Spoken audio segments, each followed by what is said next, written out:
Coulomb's law. मान लो जैसे हम लोगों के पास यहां पे एक पॉइंट चार्ज है Q1 और यहां पे एक पॉइंट चार्ज है Q2। ये Q1 और Q2 दो चार्ज और ये है उनके बीच का डिस्टेंस है R। तो Q1 और Q2 दो पॉइंट चार्ज है। कूलम्ब्स लॉ के हिसाब से दोनों चार्ज पार्टिकल के बीच बिटवीन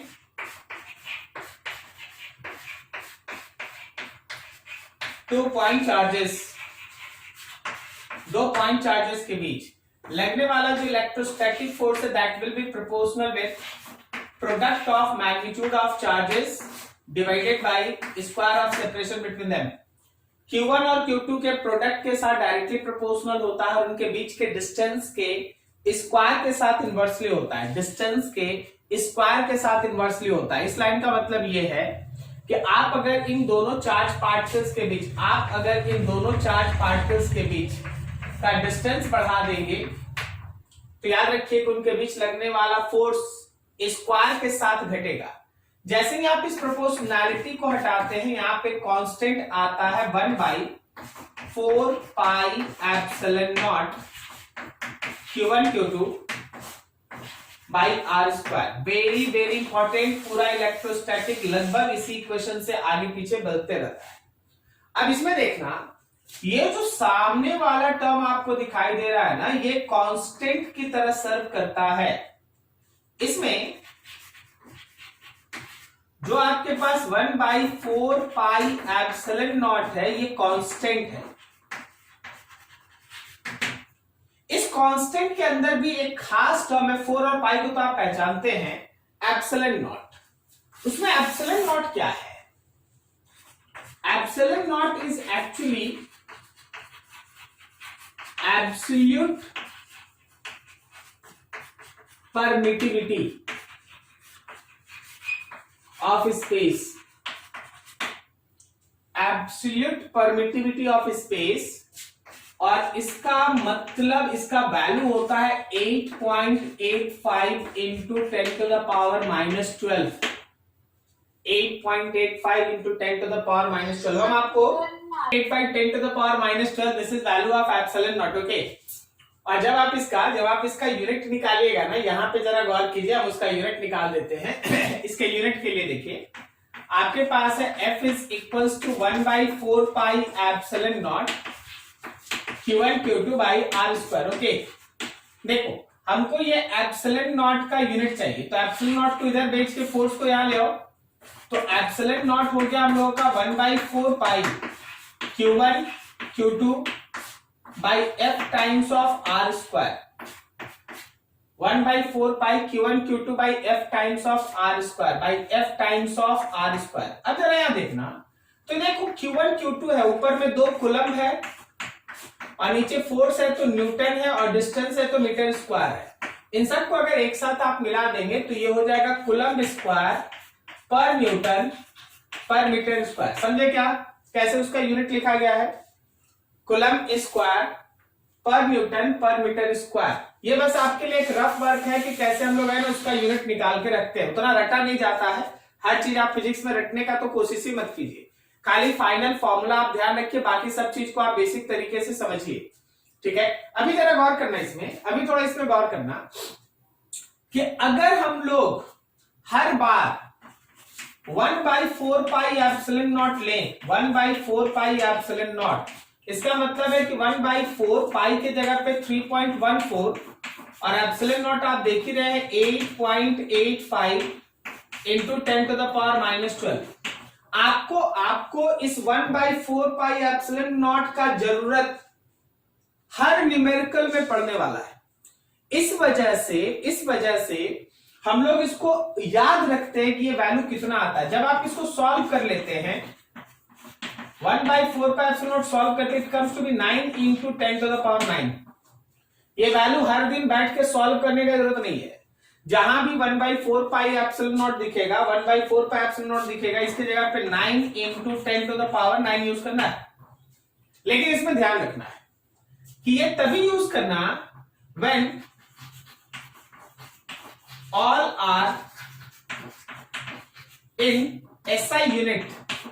जब बाकी सारा का सारा क्वांटिटी एसआई यूनिट में हो तभी आप 1/4 पाई एप्सिलॉन नॉट की जगह पे 9 इंटू 10 टू द पावर 9 लिखिएगा। ठीक है, अब देखो ये बेहद ही फंडामेंटल टर्म्स है दो चार्ज पार्टिकल के बीच लगने वाले फोर्स का।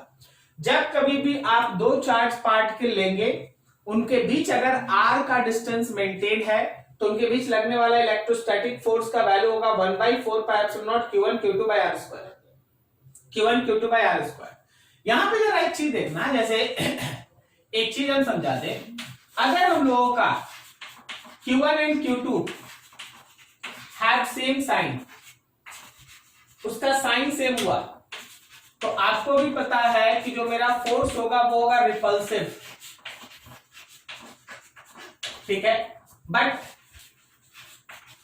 If q1 and q2 have opposite sign, you know that force is attractive, F is attractive force, force repulsive। अगर q1 और q2 सेम साइन का हुआ तो फोर्स रिपल्सिव, अगर q1 और q2 अपोजिट साइन का हुआ तो force attractive. This is the fundamental. Now you have a small numerical, बहुत बड़ा नहीं, अभी तो बस स्टार्ट करते। देखो एक एग्जांपल, जैसे हम तुमसे बोल दें कि देखो जी हम लोगों के पास 2 माइक्रोकूलम का चार्ज है और हम लोगों के पास 4 माइक्रोकूलम का चार्ज है और उनके बीच का डिस्टेंस है, मान लो उनके बीच का डिस्टेंस है 2 मीटर्स। अभी जरा सोच के बताइए, क्या आप इन दोनों के बीच लगने वाला इलेक्ट्रोस्टैटिक फोर्स निकाल पाएंगे? तो मेरे फोर्स का वैल्यू हुआ 1/4 pi epsilon naught q1 q2 by distance का square, that force is 9 into 10 to the power 9। q1 का वैल्यू 2 माइक्रो, आप समझते हैं ना, माइक्रो मतलब कितना? 10 टू द पावर -6। यहां हम लिख देते हैं 1 micro is equal to 10 to the power -6। अगर हम लोग के पास नैनो रहा तो 10 टू द पावर -9, और अगर हम लोग के पास पिको रहा तो 10 टू द पावर -12। ठीक है, तो अगर माइक्रो है तो 2 इंटू 10 टू द पावर -6, अगला है 4 इंटू 10 टू द पावर -6, और नीचे डिस्टेंस का स्क्वायर मतलब 2 का square, 2 into 2। So you have एक 2 और 2 से ये 4 कैंसिल, 9 टू 18 हो गया भाई, इंटू 10 टू द पावर 9 -6 क्या, ये 10 टू द पावर -3 बचा, यूनिट हो गया न्यूटन। ये हो गया फोर्स, इन दोनों चार्ज पार्टिकल के बीच लगने वाला ये रहा फोर्स। अब जरा गौर से देखना, तो ये दोनों चार्ज पार्टिकल मेरा पॉजिटिव था, ये दोनों चार्ज पार्टिकल मेरा पॉजिटिव था, तो ये फोर्स चार्ज पार्टिकल का साइन सेम है, so this force is repulsive. इस पे लगने वाला फोर्स लेफ्ट की तरफ है, तो इस पे लगने वाला फोर्स राइट की तरफ है। दोनों पे लगने वाले फोर्स का ये रहा direction, that is repulsive force having magnitude 18 into 10 to the power -3 newton. Just a fundamental basic concept. कभी भी अगर 2 पॉइंट चार्ज हुआ, उनके बीच का डिस्टेंस r है, देन रिमेंबर दैट उनके बीच लगने वाला इलेक्ट्रोस्टैटिक फोर्स होगा 1/4 pi epsilon naught q1 q2 by r square. 1/4 pi epsilon not एक कांस्टेंट है जिसका वैल्यू 9 इंटू 10 पावर 9 आता है। कहां से आता है? ये रहा। एप्सिलॉन नॉट क्या है? तो ये एब्सोल्यूट परमिटिविटी स्पेस का है। अब इसमें कभी कभी स्टूडेंट को थोड़ा और डीप नॉलेज चाहिए होता है कि सर ये आखिर एब्सोल्यूट परमिटिविटी या परमिटिविटी क्या होता है। एक लॉजिकल बात सुनिएगा ध्यान से। अगर मान लीजिए जैसे हम बोल रहे हैं और आप मेरे साउंड को सुन रहे हैं, तो इसमें साउंड वेव का मैकेनिक्स होता है। साउंड वेव उसी मीडियम में चलता है जो इलास्टिक हो, जिसके पास डेंसिटी हो। ये हम लोग 11 में कर रखे हैं। तो मीडियम अगर इलास्टिक है और उसमें डेंसिटी है तभी साउंड प्रोपेगेट करेगा। उसी तरह अगर लाइट को कहीं चलना है तो वो इलेक्ट्रिक फील्ड और मैग्नेटिक फील्ड बना के चलता है। That same concept. नेचर में किसी मीडियम का एक ऐसा प्रॉपर्टी जिससे एक चार्ज अपने इलेक्ट्रिक इफेक्ट को दूसरे चार्ज तक पहुंचा दे, मतलब ये चार्ज अपना इलेक्ट्रिक फील्ड यहां तक पहुंचा दे या ये चार्ज अपना इलेक्ट्रिक फील्ड यहां तक पहुंचा दे, वो परमिटिविटी कहलाता है। परमिटिविटी कहलाता है। परमिटिविटी मीडियम का एक ऐसा पर्टिकुलर प्रॉपर्टी है जिससे इलेक्ट्रिक इफेक्ट एक पॉइंट से दूसरे पॉइंट तक ट्रांसफर होता है। अब अगर आप स्पेस का, वैक्यूम क्या या एयर का परमिटिविटी का वैल्यू बोलते हैं तो that permittivity is 8.85 10 to the power -12 having this much SI unit. बाकी सब सामने है, नोट किया जाए, धीरे धीरे बढ़ना है। आज क्लास इस पे बहुत लंबा है, ध्यान से। कहीं डाउट है पूछ लो, देखा थोड़ा ध्यान से। सब इंपॉर्टेंट पॉइंट्स।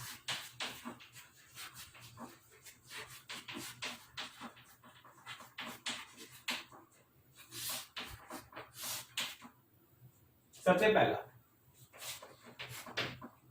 याद रखिएगा कि मेरे पास अगर दो पॉइंट चार्ज है, तो फिर से बार बार एक वर्ड पे मेंशन करते जा रहे हैं, पॉइंट चार्ज Q1 Q2, और आपके पास ये डिस्टेंस R है, तो उनके बीच लगने वाला फोर्स आप बहुत आसानी से 1/4 pi epsilon naught Q1 Q2 by R² से निकालते हैं।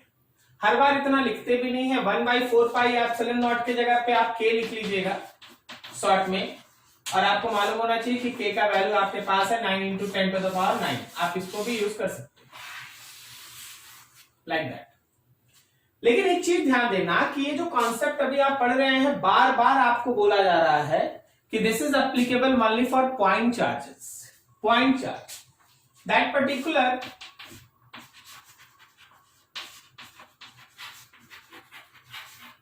This Coulomb's law is applicable only for point charges। ये कूलम्ब लॉ जो है वो केवल पॉइंट चार्जेस के लिए अप्लीकेबल होता है। पॉइंट चार्जेस का मतलब होता है जिसका डायमेंशन नेग्लिजिबल हो, डायमेंशन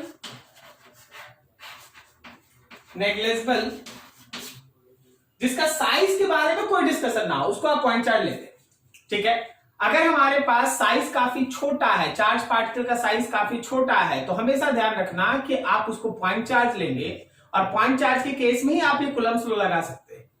तो तुरंत दिमाग में कॉन्सेप्ट आता है, सोचा जाता है कि सर अगर पॉइंट चार्ज नहीं हुआ तो, देखो पॉइंट चार्ज नहीं हुआ तो आप कूलम्ब्स लॉ से फोर्स नहीं निकालिएगा, पहला लाइन। तो सर निकालेंगे कैसे? उसके लिए आपको वेट करना पड़ेगा 2-3 क्लास, जब आप इलेक्ट्रिक फील्ड इंटेंसिटी पढ़ लेंगे। Electric field intensity like gravitational field intensity, उसी तरह इलेक्ट्रिक फील्ड इंटेंसिटी पढ़ने के बाद आपको एक टॉपिक पढ़ाया जाएगा कि कैसे कैसे कहीं चार्ज का अगर लंबा चौड़ा डिस्ट्रीब्यूशन है तो उस केस में आप फोर्स कैसे निकालेंगे। लेकिन कूलम्ब्स लॉ लगा के आप केवल पॉइंट चार्ज के बीच फोर्स निकालते हैं, ध्यान रखिएगा। अगला ध्यान, थर्ड यहां पे एक चीज ध्यान रखना कि ये जो फोर्स है, radial force follows Newton's third law. ये एक रेडियल फोर्स है जो न्यूटन्स के थर्ड लॉ को फॉलो करता है। रेडियल का मतलब क्या होता है वो देखो। मान लो जैसे हम लोगों के पास ये दो चार्ज पार्टिकल है, चल भाई ये Q1 है, ये Q2 है, और उनके बीच का डिस्टेंस है R। थोड़ी देर के लिए क्या करते हैं ना, एक को प्लस और एक को माइनस रखते हैं, बार बार प्लस लेके चल रहे हैं। अभी ध्यान रखना कि इनके बीच लगने वाला जो फोर्स है, आप उसको दो तरीके से सोचे। 1 पे फोर्स लग रहा है 2 के वजह से, और 2 पे एक फोर्स लग रहा है 1 की वजह से। अब आप देखिए दोनों का साइन, जरा देखिएगा ध्यान से, समझिएगा।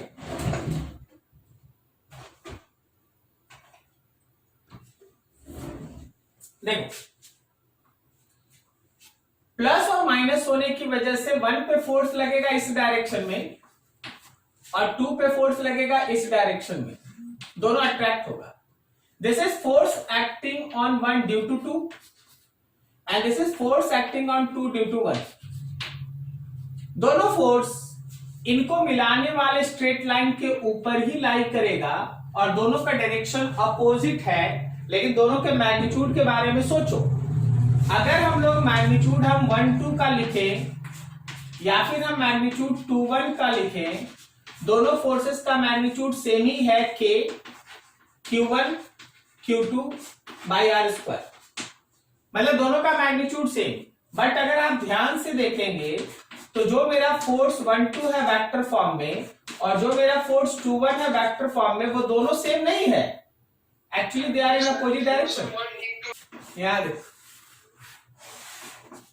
तो हम लोगों के पास जो फोर्स 1 2 है, फोर्स 2 1 है, दोनों का मैग्नीट्यूड सेम होगा, डायरेक्शन अपोजिट होगा।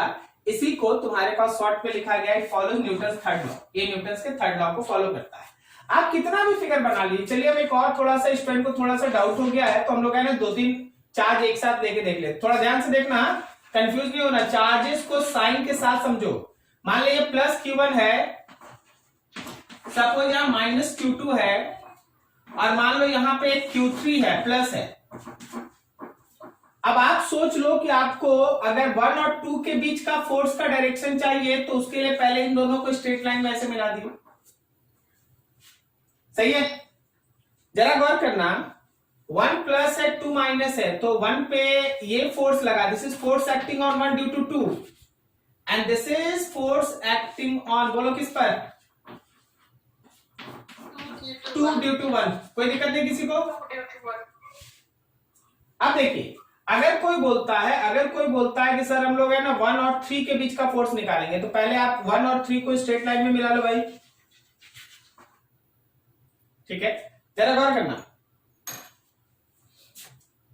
1 और 3 दोनों प्लस है, this is force acting on 1 due to 3, और ये प्लस रिपेल किया तो ये भी प्लस इसको रिपेल करेगा, this is force acting on 3 due to 1। क्या समझ में आ रहा है? Yes sir. इसी तरह अगर कोई बोलता है सर 2 और 3 के बीच फोर्स का डायरेक्शन बनाना है, तो पहले आप इन दोनों को स्ट्रेट लाइन में मिला लीजिए। अब साइन देखिए, दोनों का साइन सेम है या डिफरेंट? अपोजिट है, ये प्लस है वो माइनस है, तो अट्रैक्ट करेगा। This is force acting on 2 due to 3, and this is force acting on 3 due to 2। कोई दिक्कत नहीं किसी को? सारा समझ में आ रहा है कौन कैसे बना हुआ है? चलो अब एक लाइन और इसमें हम जोड़ देते हैं, अगला टॉपिक इसी में हम जोड़ देते हैं। That term is called principle of superposition. Principle of superposition. Principle of superposition दिखाता है कि नेट फोर्स जो किसी भी चार्ज पार्टिकल पे लगता है, वो जितना भी इंडिविजुअल फोर्सेस उस चार्ज पार्टिकल पे लग रहा है, उस सबका वेक्टर सम होता है। जितना भी इंडिविजुअल फोर्सेस उस चार्ज पार्टिकल पे लग रहा है, उस सबका वेक्टर सम होता है। इसका मतलब बताइए। इसका मतलब ये है कि अगर हम तुमसे बोले कि देख भाई Q1 पे कितना फोर्स लग रहा है, तो तुम जरा गौर करो, Q1 पे 2 फोर्स काम कर रहा है, एक 1 पे 2 की वजह से और एक 1 पे 3 की वजह से, 2 फोर्स। तो अगर कोई हमसे ये कह दे कि सर नेट फोर्स बताइए Q1 पे नेट फोर्स, तो हम क्या करेंगे, यहां देखना, यहां समझना। F नेट अगर हमको Q1 पे चाहिए, तो हम force acting on 1 due to 2 और force acting on 1 due to 3 का वेक्टर सम करेंगे। हम बोले वेक्टर सम। अब वेक्टर सम करने के लिए आपको 11 का चीज वेक्टर याद होना चाहिए। इन दोनों के बीच का अगर एंगल मिल जाए या कंपोनेंट मिल जाए या आई कैप जे कैप मिल जाए, तो क्या आप वेक्टर सम निकाल लेंगे?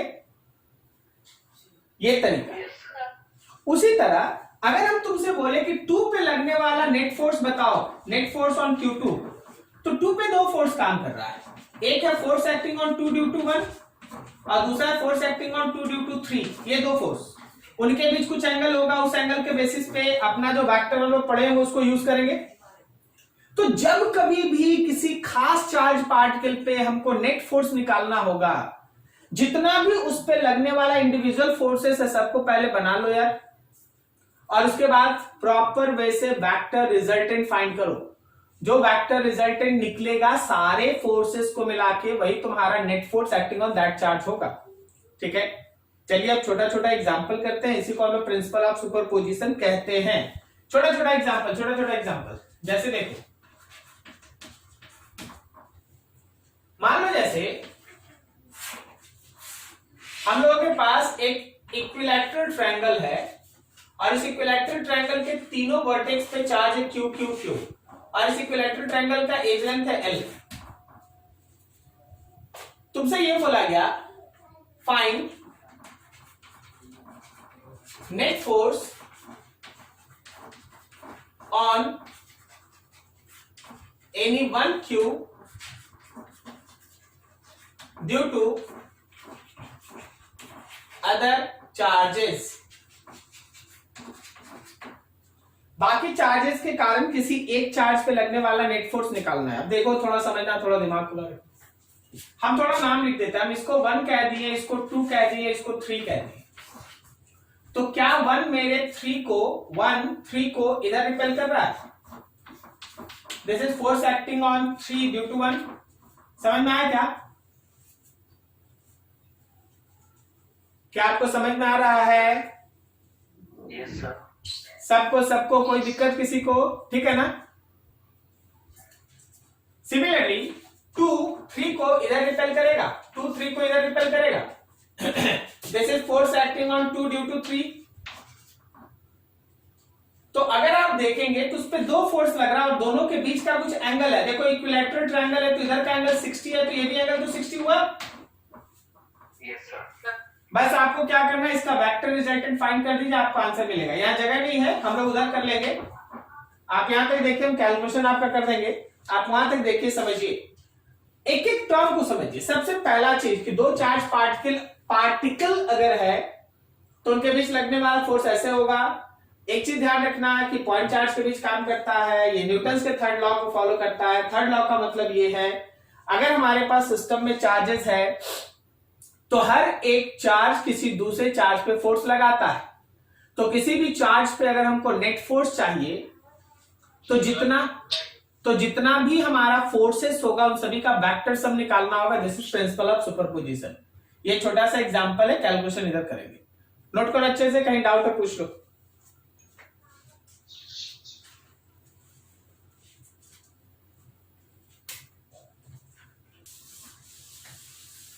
अभी देखिए, अगर आप लोग मान लीजिए जैसे सपोज 10 स्टूडेंट्स है किसी क्लासरूम में, 10 स्टूडेंट है किसी क्लासरूम के अंदर बैठे हैं, तो आप किसी भी स्टूडेंट के डायमेंशन को नेग्लेक्ट नहीं कर सकते, क्योंकि क्लासरूम का साइज इतना नहीं होता कि आपके लगभग 5 साढ़े 5 फीट के साइज को है ना नेग्लेक्ट किया जा सके। तो उस समय you can not be treated as a point charge. लेकिन अभी हम लोग सबको अपने अपने घर में है, पूरे मान लो जैसे पूरे धनबाद में अगर मान लो 15 किलोमीटर 20 किलोमीटर के रेडियस में फैले हैं, तो हम लोग का 5 साढ़े 5 फीट का जो हाइट है वो इस डायमेंशन के कंपैरिजन में ऑलमोस्ट नेग्लिजिबल है। क्या सही है? So we can treated as a point charge. अभी हम लोग पॉइंट चार्ज की तरह अपने आप को ट्रीट कर सकते हैं। समझ में आ रहा ना? ठीक है, चलो वो देखो, उसको हम थोड़ा छोड़े हैं, उसको हम कैलकुलेट कर लेते हैं।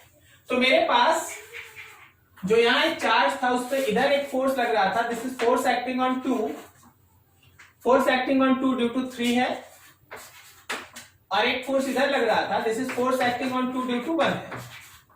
आप अगर इन दोनों के बीच का एंगल 60 है, आप अगर इस फोर्स को लिखिएगा तो k q1 q2 divided by distance का स्क्वायर, और अगर इसको लिखिएगा तो ये भी k q बाय डिस्टेंस का स्क्वायर। अब चलो जी, 2 वेक्टर है, दोनों वेक्टर के बीच का एंगल भी मालूम है, तो क्या आपको याद है parallelogram law of vector addition? Yes sir. Root under force acting on 2 3 का स्क्वायर, फोर्स एक्टिंग ऑन 2 1 का square, plus 2 times of force acting on 2 3 and force acting on 2 1 साथ में cos 60। सही तरीके से सॉल्व कर लो भाई। ठीक है, आप सॉल्व कर लीजिएगा। दोनों वेक्टर का मैग्नीट्यूड सेम है और आप उनके बीच का एंगल 60 रखते हैं, तो रिजल्टेंट होता है √3 टाइम्स। आपको याद है क्या डायरेक्टली? अगर 2 वेक्टर का मैग्नीट्यूड सेम है, ये 11 का है पैरेललोग्राम लॉ, अगर 2 वेक्टर का मैग्नीट्यूड सेम है और आप उनके बीच का एंगल 60 डिग्री रखते हैं तो रिजल्टेंट √3 टाइम्स होता है। फिर से सुन लो, अगर दो वेक्टर का मैग्नीट्यूड सेम और उनके बीच का एंगल 90 डिग्री होता है तो रिजल्टेंट √2 टाइम्स होता है, √2 टाइम्स। समझ में आ रहा है ना? तो ये सब डायरेक्ट याद रखा जाता है। चलो अगला क्वेश्चन में जाते हैं। नेक्स्ट क्वेश्चन, अगला एग्जांपल देखो। तुमसे ये बोला गया कि देखिए भाई यहां पे चार्ज पार्टिकल है 4 माइक्रोकूलम का और यहां पे एक चार्ज पार्टिकल है 6 माइक्रोकूलम का। इनके बीच का डिस्टेंस है d। तुमसे बोला गया where any third charge particle is placed so that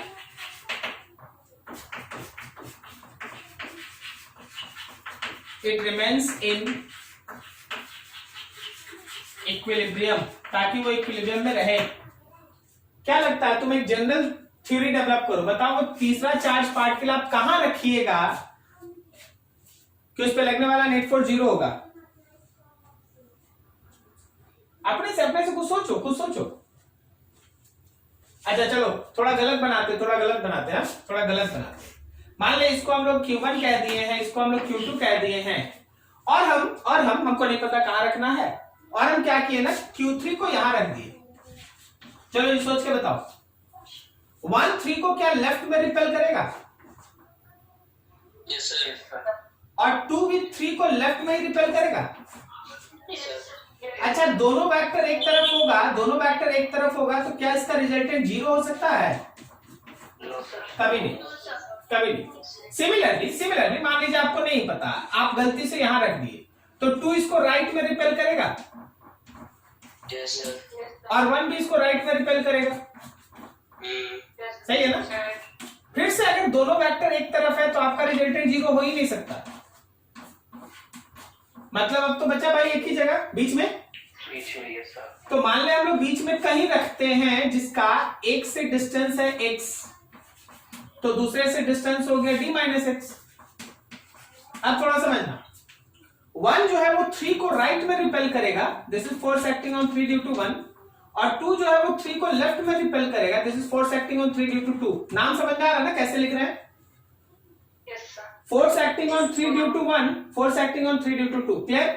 अब सोचो यही वो जगह जहां रिजल्टेंट 0 हो सकता है, ना इधर हो सकता है ना इधर हो सकता है, यहीं पे कहीं हो सकता है। सो चल अब थोड़ा सा कैलकुलेशन। अकॉर्डिंग टू क्वेश्चन भाई तुम्हारा एफ नेट जो है वो 0 होना चाहिए। इसका मतलब vectorly force acting on 3 due to 1 और force acting on 3 due to 2, इन दोनों का सम 0 होना चाहिए। इसका मतलब force acting on 3 due to 1 और force acting on 3 due to 2 equal magnitude का होना चाहिए और अपोजिट होना चाहिए। क्या सही है? इक्वल मैग्नीट्यूड का होना चाहिए और अपोजिट होना चाहिए। तो देख यहां पे दोनों सेम डायरेक्शन में कभी 0 नहीं होगा, यहां दोनों सेम डायरेक्शन में कभी 0 नहीं होगा, तो 0 यही हो सकता है। क्या तुमको समझ? तो अभी देख, अभी हम लोगों के पास 3 और 1 के बीच अगर हम फोर्स लेंगे, केवल मैग्नीट्यूड जाते हैं, तो magnitude of 3 1 is equals to magnitude of 3 2। अभी देख 3 और 1 के बीच का फोर्स हो गया K Q3 Q1 by distance का स्क्वायर, फिर K Q3 Q2 by distance d-x का स्क्वायर। Q3 दोनों में Q3 और K कैंसिल। ठीक है, अब आपके पास आ गया Q1 by X square is equals to Q2 divided by d-x का स्क्वायर। आपका Q1 कितना था भाई? Q1 कितना था? 4 था, और Q2 कितना था? 6 था। 4 माइक्रोकूलम बाई एक्स का square is equals to 6 microcoulomb d-x का स्क्वायर। माइक्रोकूलम कैंसिल, आप लिख सकते हैं इसको 4/6 is equals to X square by d-x का square, x square by d-x का स्क्वायर।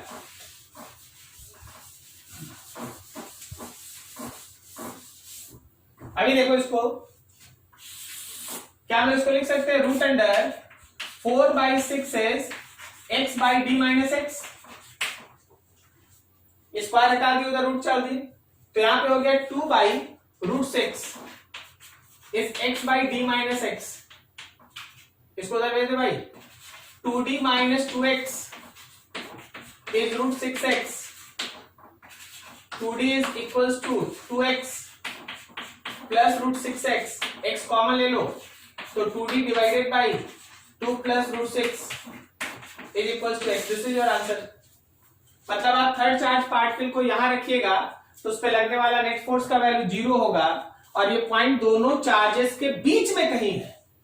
जब आपका ये दोनों चार्ज सेम साइन का होगा तो बीच में ही कोई पॉइंट मिलेगा जहां रिजल्टेंट 0 हो सकता है। तो सर अगर अपोजिट साइन का होगा तो, जैसे स्टूडेंट पहले से कुछ डाउट में है तो पहले आप इसको नोट कर लीजिए अच्छे से, फिर अपोजिट साइन में हम दिखाते काम करते हैं। नोट कीजिए, कहीं डाउट है पूछ लीजिए। देखो next question,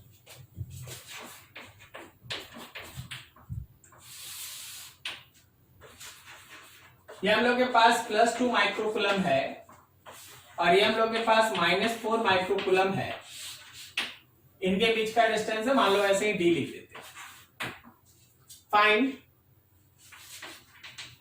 find position where any third charge particle experience 0 force, तीसरे चार्ज पार्टिकल पर लगने वाला फोर्स 0 हो। अभी तो हम थोड़ा कम बताना चाहेंगे, हम आपसे पूछना चाहते हैं कि वो पॉइंट क्या बीच में कहीं लाई करेगा या लेफ्ट और राइट हो सकता है। वो पॉइंट क्या बीच में कहीं लाई करेगा या लेफ्ट या राइट में हो सकता है। सर लेफ्ट और राइट में हो सकता है। लेफ्ट और राइट में हो सकता है। इसको 1 मान ले भाई और इसको 2 मान ले सब कोई।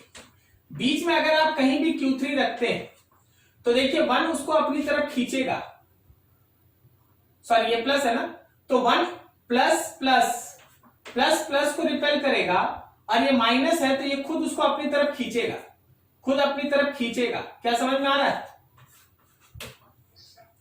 तो इस बार बीच में रिजल्टेंट 0 होने का कोई चांस नहीं है। तो रिजल्टेंट या तो लेफ्ट में 0 होगा या राइट में 0 होगा। बी लॉजिकल, थोड़ा लॉजिक से सोच के बताओ, एक बार में कैसे पता चलेगा कि लेफ्ट में 0 होगा या राइट में? सर प्लस साइड में जाएंगे, माइनस में जाएंगे। नहीं, ऐसा नहीं चुन सकते। चार्ज का मैग्नीट्यूड देखिए, चार्ज का मैग्नीट्यूड, जिधर चार्ज छोटा होगा रिजल्टेंट भी उसी साइड में 0 आ सकता है। चार्ज छोटा है तो डिस्टेंस भी छोटा होना चाहिए। मतलब मेरे कहने का क्या है, देखो मान लो यहां पे एक पॉइंट है P और आप चार्ज रखे +Q3, तो ये प्लस रिपेल करेगा, this is force acting on 3 due to 1, और ये प्लस ये माइनस अट्रैक्ट करेगा, this is force acting on 3 due to 2।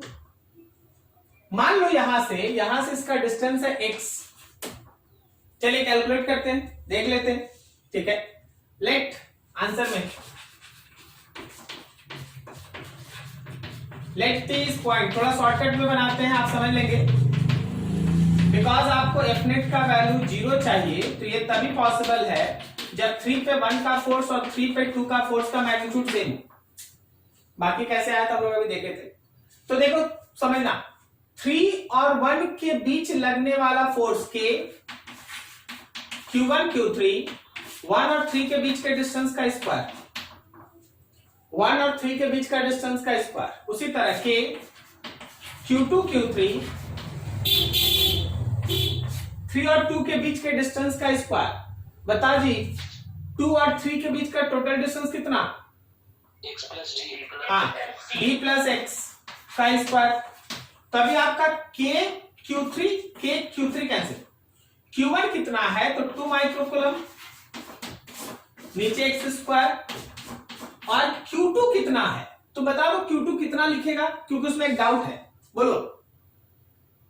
Sir 4 microcoulomb, 4 microcoulomb लिखेंगे। Very very good. माइनस नहीं लगाएंगे क्योंकि माइनस का मतलब तो यहाँ डायरेक्शन से था, वो तो हम लोग डिसाइड कर चुके। तो यहां पे लिखेंगे 4 माइक्रोकुलम और नीचे होगा d प्लस एक्स का स्क्वायर। अभी देखो माइक्रो कटा, ये 2 से ये 4 भी कट गया 2 टाइम्स, तो आपके पास एक छोटा सा कैलकुलेशन आ गया कि 1/x square is 2/d plus X का स्क्वायर। अभी d प्लस एक्स को इधर भेज दो, d प्लस एक्स का square by X square is equals to 2, या फिर d plus X by X is √2। अभी लिख देंगे d plus X is equals to √2x, x को उधर भेज दिए, d इज √2 minus 1 into x, so finally your x is d by √2 minus 1. This is your answer. √2 by d by √2 minus 1, ये तुम्हारा आंसर। अभी हम आपको थोड़ा सा और सेफ्टी में ले जाते हैं। मान लीजिए सपोज कोई स्टूडेंट इतना हड़बड़ी में है कि वो नहीं सोच पाया कि सर इधर लेंगे जीरो कि इधर लेंगे। आपको एकदम जैसे हम बताए ना वैसे ही बना देना है, ठीक है। देख उसमें क्या होगा, जो x अभी आया है d by √2 minus 1, √2 minus 1 plus है या माइनस, √2 माइनस 1 प्लस है या माइनस, प्लस है, प्लस। √2 का वैल्यू 1.414 होता है, 1 से बड़ा होता है तो ये प्लस है। अगर कोई गलती से इधर लेके बना देगा ना, मान लीजिए जैसे कोई स्टूडेंट लेके गलती से बोला कि नहीं सर यहां से y डिस्टेंस पे है, लेट तो y जब आप सॉल्व कीजिएगा ना तो आएगा d बाई 1 माइनस √2। जब आप ये y सॉल्व कीजिएगा तो ये आ जाएगा d बाई 1 माइनस √2। ये क्या बताया कि ये निगेटिव है, निगेटिव है। तो स्टूडेंट को खुद समझ में आना चाहिए कि हम जिधर लिए उधर नहीं होगा, दूसरे साइड में होगा। नहीं समझे? ठीक है ना, ये निगेटिव आ गया ना, so it should be on opposite side. ये अपोजिट साइड में होना चाहिए, इस साइड में नहीं होना चाहिए, वो अपोजिट साइड में होना चाहिए। क्लियर है? तो आप हड़बड़ाइए मत, एक एक चीज पे बस ध्यान देते जाइए। जितना भी तरह का न्यूमेरिकल है सब आपको धीरे धीरे करके सब समझा देंगे। क्या किसी को समझने में दिक्कत? बोलो, कोई प्रॉब्लम किसी को? देखिए जी, जिनका अपोजिट साइन वाला मैटर था आप समझ गए ना कैसे होता है काम। चलो देखो अगला एक एग्जांपल देखो, समझो, थोड़ा सोच के बताना। यहां से एक थ्रेड से 2 चार्ज पार्टिकल, 2 चार्ज बॉब ऐसे बांध के सस्पेंड कर दिया गया। अब सोचो, अगर दोनों बॉब पे चार्ज Q है और मास M है तो जैसे दिखा रहे वहां रहेगा क्या? No sir. दोनों के बीच क्या होगा? रिपल्सन होगा। Yes sir. देखिए आपको इस तरह से हैंग कर दिया है ना, दोनों एक दूसरे से रिपेल करेगा, उनके बीच का डिस्टेंस बढ़ता जाएगा, एक समय ऐसा आएगा जहां जाके रुकेगा। Yes sir. मानते हैं ऐसा?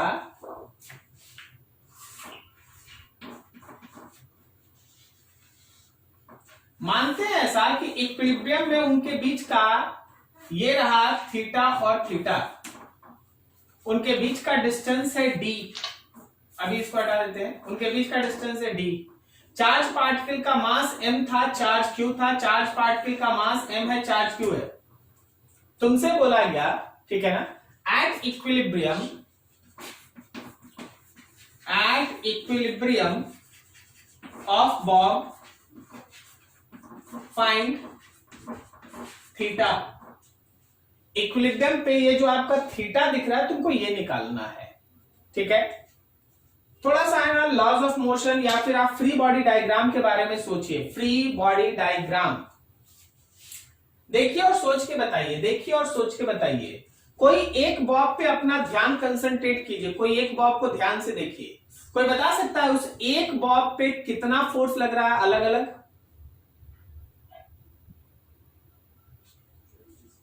कोई एक बॉब को ध्यान से देखो। सर नीचे एमजी किधर लग रहा है भाई? नीचे sir. Very good very good. अगला बोलो अगला बोलो। टेंशन लग रहा है किधर? टेंशन थ्रेड के कारण। थ्रेड के कारण टेंशन लग रहा है, ये भी बढ़िया। आगे बोलो आगे बोलो। इलेक्ट्रोस्टैटिक फोर्स रिपल्सन का किधर लग रहा है बोलो? Sir outside sir. लेफ्ट की तरफ। Very good. Left side. कुछ और क्या? No sir. नहीं लग रहा, एकदम से एकदम से। तो चलिए यहाँ पे एक छोटा सा हम फिगर फिर से बना लेते हैं ताकि हम लोग उसको क्लियर रखें। ये रहा बॉब, लेफ्ट हैंड साइड की तरफ इलेक्ट्रोस्टैटिक फोर्स, इस साइड में टेंशन और नीचे में एमजी। अच्छा यहां देखो थीटा है, तो अगर हम इसको ऊपर खींचते हैं तो ये एंगल थीटा आएगा। Yes sir. मतलब ये एंगल थीटा। सो टेंशन का दो कंपोनेंट, एक ऊपर की तरफ टी का कॉस थीटा और एक राइट की तरफ टी का साइन थीटा। सही जा रहे हैं? अब क्वेश्चन बोला क्या कि तुमको बॉब का इक्विलिब्रियम मेंटेन करना है। Bob should be in equilibrium, Bob equilibrium में होना चाहिए। फॉर दिस इसके लिए क्या होना चाहिए? अरे भाई इसके लिए ये होना चाहिए कि जो टी साइन थीटा है वो इलेक्ट्रोस्टैटिक फोर्स से बैलेंस हो। क्या बोलता है? सही है? टी साइन थीटा और इलेक्ट्रोस्टैटिक दोनों बराबर हो। Yes sir. और टी कॉस थीटा mg के साथ बराबर हो। तो टी साइन थीटा और T cos theta, T cos theta is equals to mg। चलो दोनों को डिवाइड करो, डिवाइड करेगा टी टी कट जाएगा, लेफ्ट हैंड साइड में आ गया tan theta, tan theta is equals to electrostatic by mg। So you can see that कि दैट tan थीटा इज क्या? इलेक्ट्रोस्टैटिक फोर्स को लिख दे k Q Q by D का स्क्वायर और नीचे है mg। K Q Q by D square नीचे एम जी। सो आपके पास यहां से तुम चाहो तो tan थीटा का वैल्यू लिख दो। tan theta is equals to k q square by d times of m g. This is your answer. तो ऐसा धीरे धीरे हम लोग बहुत कुछ इसमें ऐड करते जा रहे हैं। कहीं कोई दिक्कत हुआ समझने में? ठीक है, नोट कीजिए इसको, अच्छे से रीड कीजिए, फिर आगे और बढ़ते हैं इसमें।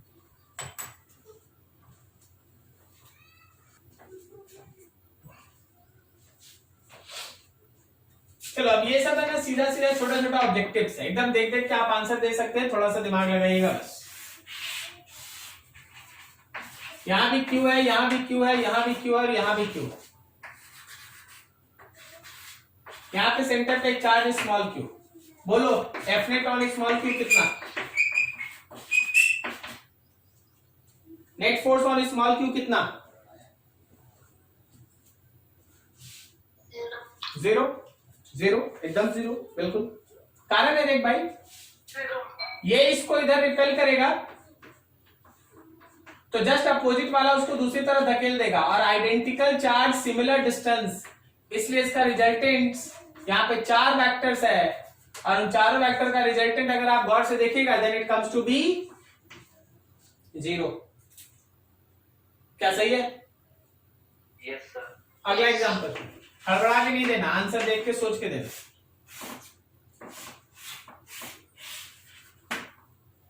यहां क्यू है, यहां क्यू है, ये क्यू है, ये क्यू है और ये क्यू। यहां पे भी स्मॉल क्यू।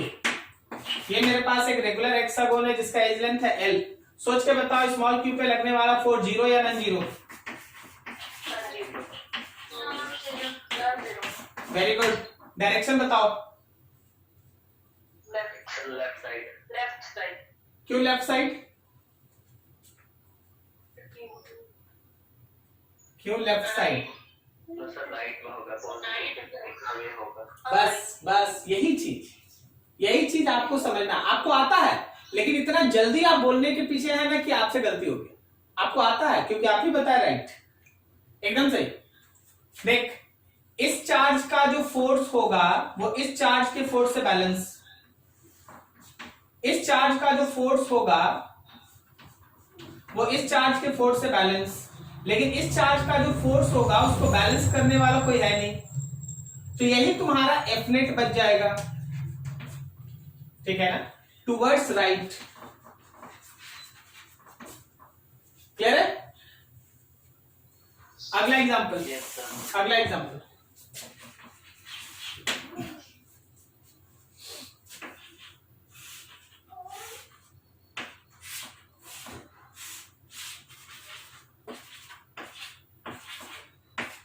मतलब रेगुलर हेक्सागोन है, रेगुलर हेक्सागोन है, आप समझ लीजिए रेगुलर।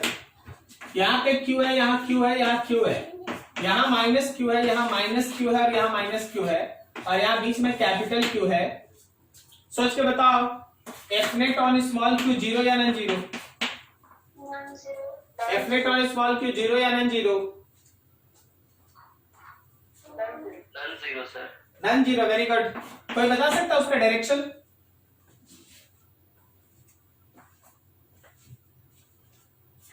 Sir, third quadrant में होगा। ऑलमोस्ट थर्ड क्वाड्रेंट बोल रहा है कोई। चलो ठीक है, चेक करते हैं लोग, चेक करते हैं। देखिए प्लस प्लस को लेफ्ट की तरफ रिपेल किया, माइनस अट्रैक्ट किया, तो दोनों एफ एफ मिलके 2f काम किया। क्या सही है? नहीं समझा? प्लस प्लस को रिपेल किया और ये माइनस प्लस को अट्रैक्ट किया, तो इसका फोर्स F, इसका भी फोर्स F, तो एफ एफ मिलके 2f। सिमिलरली ये प्लस उसको रिपेल किया और ये माइनस उसको अट्रैक्ट किया, फिर से F और F मिलके 2f। सिमिलरली ये प्लस उसको रिपेल किया और ये माइनस उसको अट्रैक्ट किया, फिर से F और F मिलके 2f।